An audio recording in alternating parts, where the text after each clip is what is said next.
So today we're going to be talking about secular ethics. Rethinking secularism. The Western definition of secularism is very different from the Indian one, which is a profound respect for and tolerance toward all religions. We think that the Indian definition of secularism could be of great use to modern America.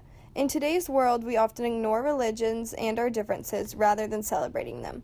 But by keeping this definition of secularism in mind, we can hopefully remember to honor all religions and those without religions, making the world a more unified and peaceful place. In today's globalized world, people of all different backgrounds and cultures often live in the same neighborhood, and we need to respect them as our neighbors and learn to accept and appreciate their differences. We must practice secular ethics to live together. We need to connect to others on a human level. We need an approach that transcends religious, cultural, and racial differences. This is the project of secular ethics, a sustainable, universal approach to different cultures living together peacefully and with respect for one another. Even at UVA, we can try to follow this project of secular ethics. Here, our neighbors are often from different backgrounds and cultures, and we can promote this idea on grounds with the hopes of creating a more unified and celebrated student body. His Holiness the Dalai Lama tells us that religion is not needed to form ethics. However, religion provides the foundations not only for the determination to live ethically, but also for salvation. Religion provides an excellent basis for ethical living, but it isn't necessary. For real change, we require more than the blessings of the Buddha. We also need action. Even if we aren't religious, we can still have an ethical life. Ethics with religion is like tea, and ethics without religion is like water. Water is in both, so they are crucial for survival, but tea has just a little more flavor and spice. So with this in mind, everyone can have similar ethics and morals because we are all humans, and it is in our innate natures as beings with a natural disposition toward compassion, kindness, and caring for others. We think if everyone keeps this in mind, the Dalai Lama's project of secular ethics could actually be accomplished. Learning about this, we realize that we are all more similar than we think, and we need to treat people that way. We should all rethink our definition of secularism. Doing this and reading His Holiness the Dalai Lama's book has helped us realize that we need to form a personal ethical base, and we can do so with or without religion. The Dalai Lama hopes for a universal ethical code. After reading this book, this seems more possible. But is it actually possible for everyone to agree on an ethical code? It is vital for us to understand the two pillars for secular ethics. Firstly, His Holiness the Dalai Lama tells us that we must recognize our shared humanity and our shared aspiration to happiness and the avoidance of suffering. With our society's emphasis on independence, we may often find ourselves focused solely on our own lives, forgetting the suffering of others which connects us all. His Holiness the Dalai Lama urges us to remember and recognize our connection, and to develop a genuine concern for the well-being of others.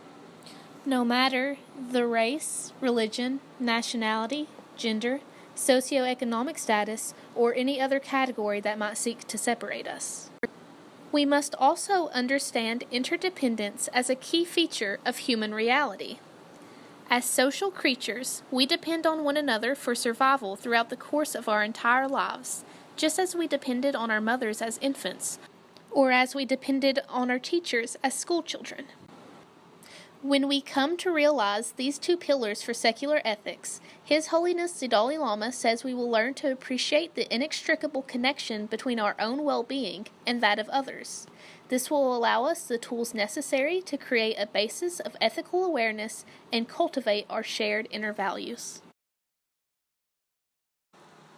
And now we will discuss the quest for happiness.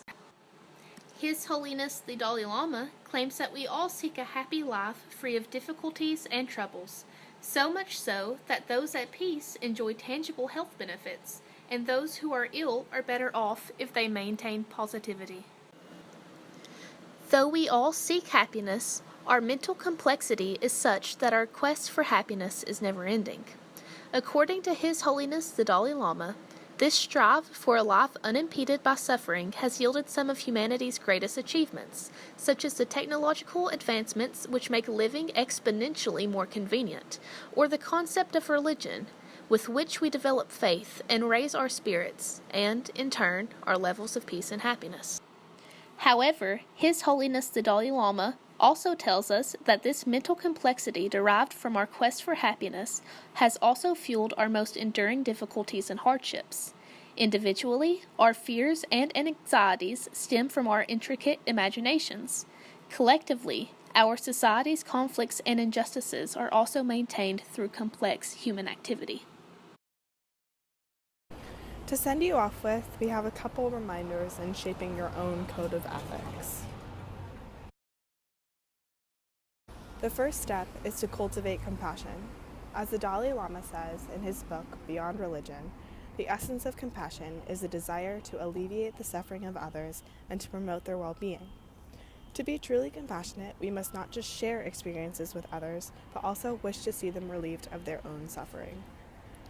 Next is use religion only to benefit one's personal life, making sure to avoid ever using religion as a weapon of conflict and division. Even when a system is sound, its effectiveness depends on the way it is used. Religion can easily become a source of harm rather than a source of benefit. Next, recognize our shared humanity. We must recognize our shared fundamental humanness and our shared aspiration to happiness and the avoidance of suffering. Respect people, not what they believe. Another thing to keep in mind as we develop our own code of ethics is that we must understand interdependence as a key feature of human reality. We must not act selfishly, for our every action impacts those around us. Additionally, we must recognize that in our quest for happiness, we are all fundamentally the same and therefore equal. In meeting people from different backgrounds, races, socioeconomic statuses, heights, weights, etc., we must look past these traits and meet on the mutual understanding of our shared humanness. Next, always remember that loving is of even greater importance than being loved. By giving warmth and affection to others, by being genuinely concerned for others, we gain conditions for happiness that can even be seen in our DNA. Always be mindful of the purpose of punishment. Suffering inflicted by punishment should have a higher purpose. Punishment is not about retribution, but about deterrence. Next, liberate yourself by forgiving others. As the Dalai Lama says in his book Beyond Religion, by leaving past actions in the past and restoring your concern for the well-being of those who have done you wrong, you gain a tremendous feeling of inner confidence and freedom, which allows you to move on as your negative thoughts and emotions tend to dissipate. Care about the world. All religions and all peoples are connected environmentally, economically, and politically.